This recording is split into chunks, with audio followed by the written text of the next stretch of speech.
welcome to Executive Talk. My name is Maurice Washington. I'm your host. Today we're finishing up a two-part series, Fear Has a Family Tree. In our first series, we spoke about what exactly is a fear and how it shows up in our business, and just basically identifying those potential fear places. But in today's show, what we're going to do is we're going to talk about fear as a whole, what is the exact solution, and also how can we identify the fear and how can we get through it. So before I get started with the show, what I want to do is I want to go ahead and recap our first show so that way you have context as to what we're going to speak about today. So the reason why I think people fear business is I feel like business ownership offers a level of uncertainty, and also family and friends thoughts. That can be a huge fear point for business owners. Also the judgments that we run into in the marketplace. Also it exposes insecurities. Failing and also losing what you already have is a big deal when it comes to business ownership. And also I position these specific words and I call them fear seeds. And those fear seeds are sabotage, chaos, stress, avoidance, panic, worry, inconsistency, and also procrastination. So so when we say that we're stressed or we're avoiding things, those are kind of symptoms of fear. So that's the way that we want to position this conversation with those words. So what I want to do is also talk about how those words replicate into our business. So the illustration that I have an illustration of an oak tree. An oak tree is obviously very strong, very foundational, and that's how fear is in your business. So some of these key words, the sabotage, the chaos, the stress, the panic, worry, avoidance, inconsistency, and procrastination, it develops into the fear. And so truth be told, fear is very real. And so the way that the fear replicates into your business is through the branches. It branches off into your annual revenues, the bad client relationships, the no follow-up, the offering too much, maybe your confidence highs and lows, daily habits, bad time management, ineffective activities. So this is what it looks like in your business. We also went to entrepreneur.com to kind of see what they had to say. And they had the top 10 fears of business owners and entrepreneurs.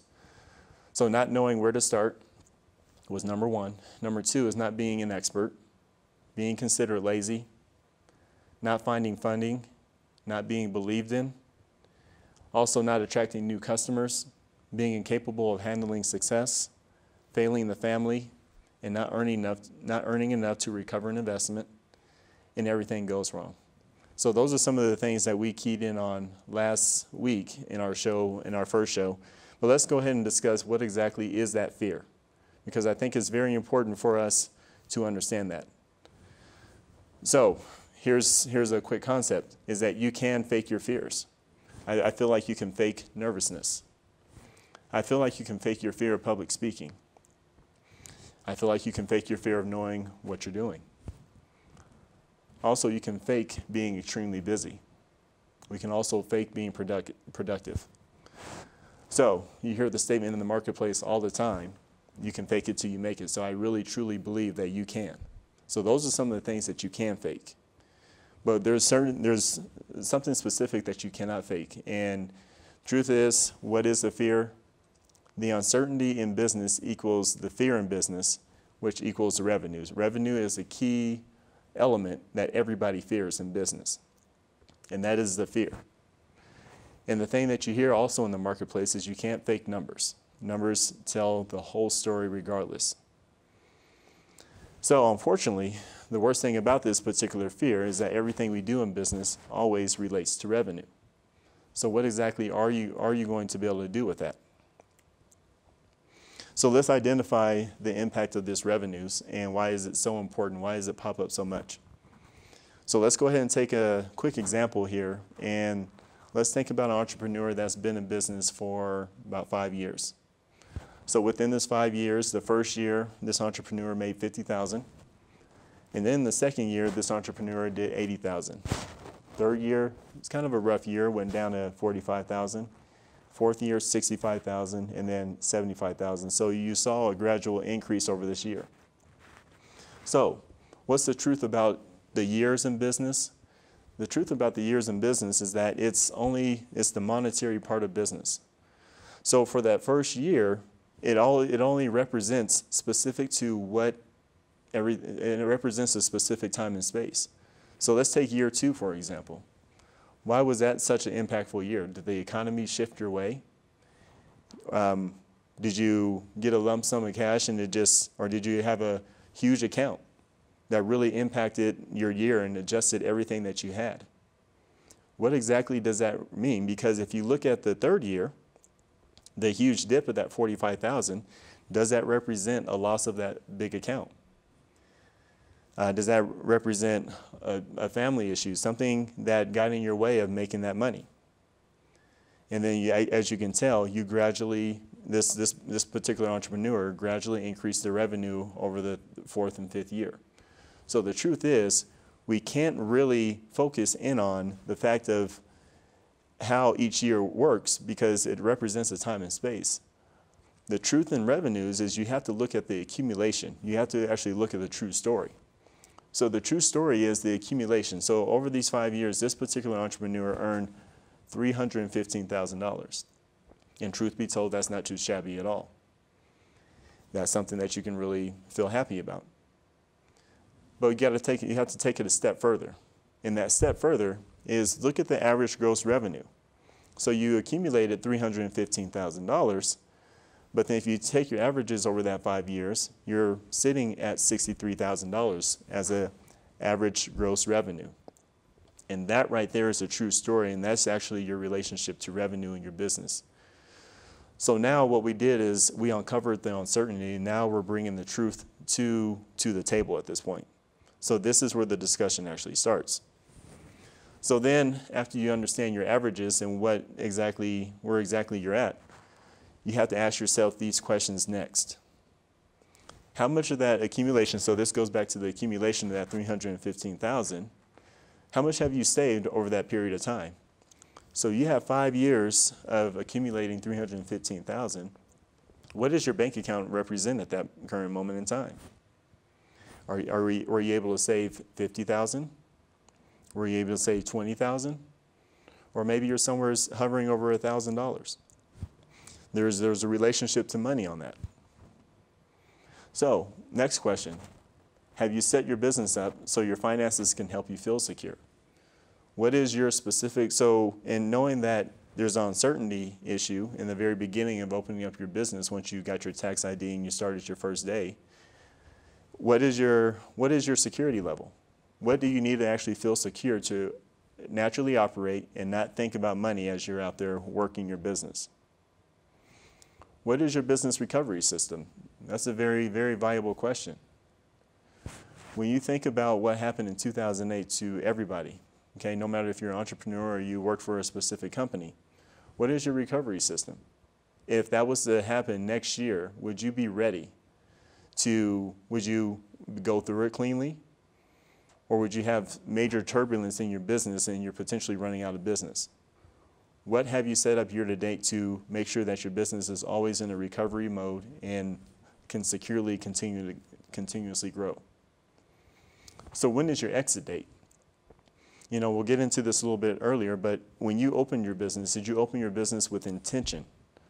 Did you open your business with the intention of, over the next 10 years, I'm going to have my business and this is what's going to happen? Or did you just open your business because you just wanted that to be what you did for the rest of your life? And we'll show you the impact later on. So within these 4 questions, you're going to have these 3 emotions. Either you're going to be happy. You're going to be totally excited that you've addressed at least 3 or 4 of these issues, and the 4th one you're working on. So no matter what order, you're happy that you've really been taking inventory on that. Or you could just be feeling okay about it. You can just say, well, you know, I'm aware of them. I've discussed a couple of them, but I'm still unsure.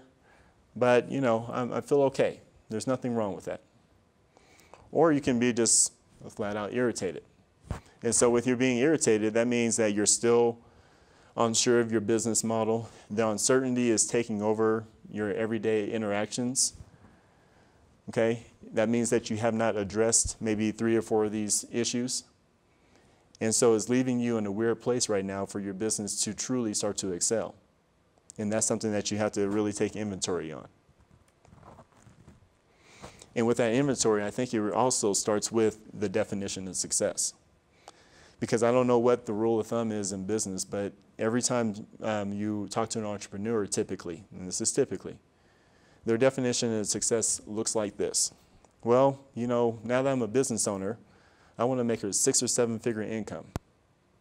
You know, my dream is to have multiple houses, cars, a boat.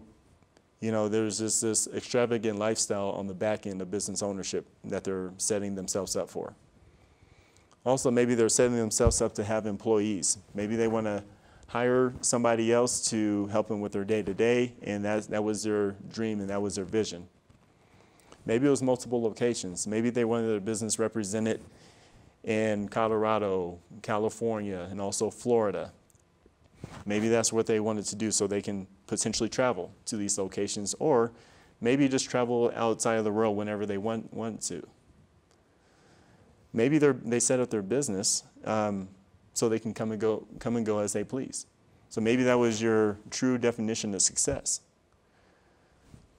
So then let's think about the impact of your definition of success from that entrepreneur that says this is where they want to be versus what you're actually doing in your average and your gross average. So the 63,000, what does that represent? Does it represent a mental max earning cap that you've already been placed in and that you weren't aware of? What exactly does that mean to you? Does that represent a comfortable lifestyle to you? At the very least, you know what $63,000 looks like for your lifestyle, and that's okay with you. And there's nothing wrong with that. But just being aware, so when you're making your goals and your success goals, if this is where you're at, you need to really, truly focus on accepting or progressing through that particular average gross revenue. And also, does it on some level identify a financial worth? Maybe you didn't realize that was an issue. Maybe you didn't realize that was a challenge. So make sure that you really identify what does that mean to you, because it means there's a reason why you're hovering in that area. So what is the impact of the 63,000? Why is it such a big deal? If that's my average, you know, it's not that it's shabby, but what's the impact? How is that showing up in your business? So this is typical. So before I say that, I want to make sure that I address that. That is a typical situation that I believe in business ownership, you will either be minus 15,000 or you'll be plus 15,000 in your business. I think on any given year, that's where you'll find yourself. I also believe that your business model is set up in such a way that it's almost impossible for your goals to exist. So if you have aspirations of making a 6 or 7 figure income and your business model is set up for your average of the 63,000 unknowingly, then there's the issue right there. So then the uncertainty of what does it look like to actually make 6 figures if you're stuck in the time warp on that and you're still focusing on that 63,000, your business model is structured that way to address the 63,000, that is a huge issue right there. So that's where that fear comes in.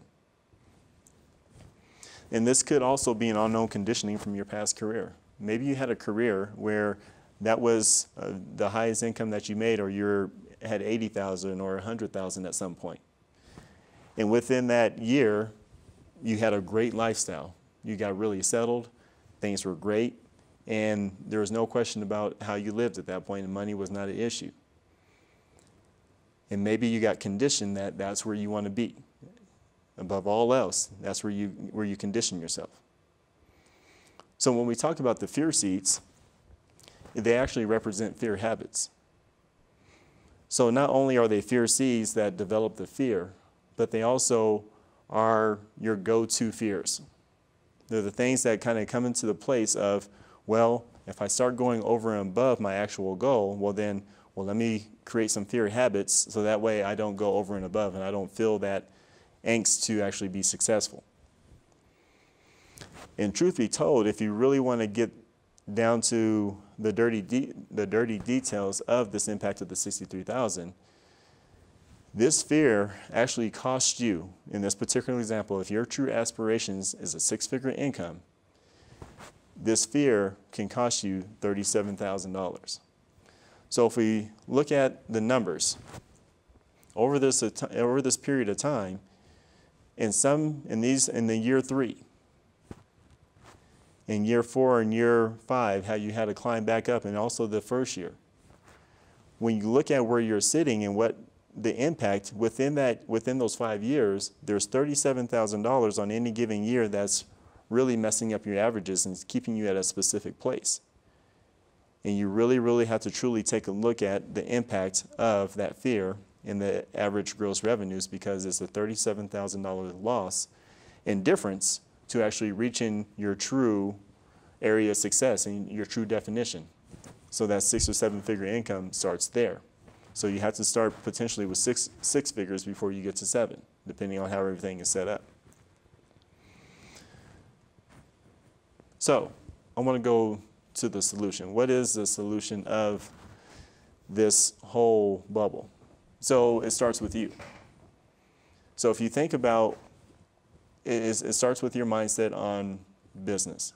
And it starts with your mindset on revenue. If revenue is truly, specifically the area that we all need to focus in on, it starts with you. What is your relationship to money? So what that means is take inventory on your fear habits.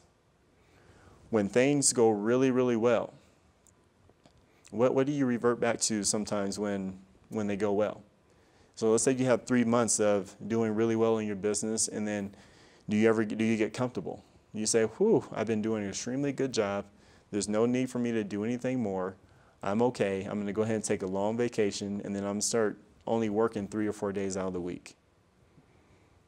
Or when your fear habits, what exactly happens when things are going really good, and then sometimes a circumstance that was unexpected happens? What do? Do you revert back to a fear habit? Do you start to sabotage everything that was created at that time up until that point because that's your go-to? How severe is this fear with your business in relationship to the growth of revenues? I also think entrepreneurs should always, always have a hard conversation with yourself regarding money. Money is one of those things that you've been raised with, obviously. You've seen your parents make money. You've seen your friends make money. Okay, you may have grown up with a lot of money, maybe have a various level of expectations on yourself that you're putting on yourself, and you may not feel comfortable to reach that level. Okay, maybe you've seen somebody make 6 figures or 7 figures, but you've seen their attitude and it turned you off in some weird way, because maybe they became really mean to people. Maybe they forgot where they came from, and now their relationship to money is that they're over and above, and you don't want to be that person. So what is your mindset when it comes to seeing people make money, and do you feel worthy of making that 6 or 7 figure income? So also identify the return on investment in your business. So if you turn your business and start looking at it as a return on investment, what various levels of return on investment do you actually have in your business? And it's very important for you to really understand this concept that each day, each month, okay, so there's various levels of return on investment. So you have your weekly income or biweekly income that you can make in your business. You also have your monthly income that you can make in your business. You also have the amount of savings that you can put each month in your business as well. What about your annual revenues that you have? So you have each year represents a return on investment of that time that you put into your business. And you're not subject to a specific amount per year. It can always raise dramatically or decrease dramatically, either way. But you have to look at your business as a return on investment. So then let's think about the potential of the sale of your business. Nobody really thinks about setting up their business in the very beginning as a sellable asset. So it is a sellable asset. It is something that somebody else can purchase times 3 of what it's worth. But if you set it up correctly, which is the value of that exit date that we just spoke about earlier, when you know your exit date, what you're going to do in your business is you're going to focus on time. You're going to focus on your pricing. You're going to focus on the time. You're going to make sure that each of your activities leans towards that 10 years or 15 years, whatever your number is. But without that exit date, what you're actually setting yourself up to do is saying, well, that year was okay. Well, it doesn't matter this year. If something happens this year, it's okay because I'm in this for the real long haul. This is my retirement vehicle, so it doesn't really matter. So the impact on that exit date can dramatically shift the way that you handle your business. So you actually really, truly need to know exactly what that exit date is and what it represents for your business. So I feel like these are the actual solutions when it comes to that uncertainty in your business, because revenue is an uncertain fact. One thing that you can be assured on is if you make a phone call, you make 20 phone calls, you can set up a meeting. Those are the certain parts. Those are the things that you actually have control over your business. But the things that you don't have control over is when the sale is going to happen, how that sale is going to look. If there's going to be a client issue, you don't have control over those things. You can take certain measures, but there's a big uncertainty, and that's the business ownership. And it all relates back to revenue. So what I'd like for you guys to do is make sure that you follow the conversation. We're going to keep on having these topics of discussion because it's very important for business owners to not only understand the development of their business, but it's also to understand the pitfalls of business ownership. Because business ownership does not have to be hard, but you have to be acutely aware as to what exactly are the challenges within and also the whys and how to get through those whys. So this is why we have this show. So I would like for you to follow us here on Facebook under Executive Talk. Also follow us on Twitter under Exec Talk. That's EXEC Talk. Then we have our meetup group. So if you want to join us and see when our next shows are, follow us on our meetup group under Executive Talk Business TV Show, and also under Instagram under Executive Talk. So these are the ways to follow us, and also we also welcome your questions and concerns under executivemoneyinc.net. And just feel free to leave your comments, questions, and concerns, and we'll most certainly address them, and maybe your topic can be our next show. So I want to thank everybody who's watching here online, and we'll see you next time for our next topic. Thank you very much.